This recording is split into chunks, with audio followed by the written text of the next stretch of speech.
एक बार लोमड़ी तो जानते होंगे कितनी चतुर होती है। एक गधे को बुलाया उस लोमड़ी ने और उस गधे से कहा, तुमसे आज एक बहुत अच्छी बात कहना चाहती हूं।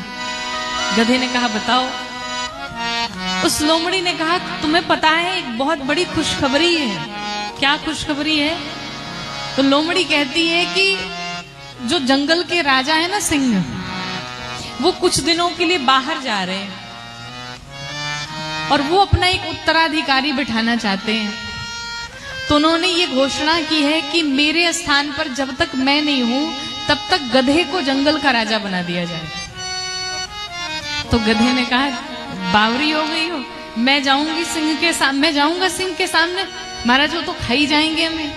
लोमड़ी ने कहा, गधे के गधे रह जाओगे। अरे उन्होंने बढ़िया एकदम ऑफिशियली अनाउंसमेंट किया हुआ है, जाओ तो सही एक बार। गधा गया कि शेर ने तो मुझे राजा घोषित कर दिया है।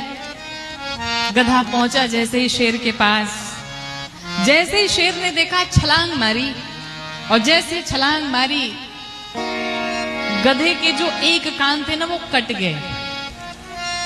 गधा अपनी जान छुड़ा करके महाराज भगा वहां से और आया, लोमड़ी से कहा, तू मुझे पागल समझती है, बेवकूफ समझती है? मैं कह रहा था कि वो किसी दूसरे को राजा नहीं बना सकते, मेरे प्राण हरण कर लिए होते आज अगर मैं नहीं अपने आप को बचाया होता तो। लोमड़ी ने कहा, तुम गधे के गधे ही रह जाओगे। क्यों? अरे तुम्हें पता है तुम्हारे कानों की छटैया क्यों हुई है? कहा, क्यों हुई है?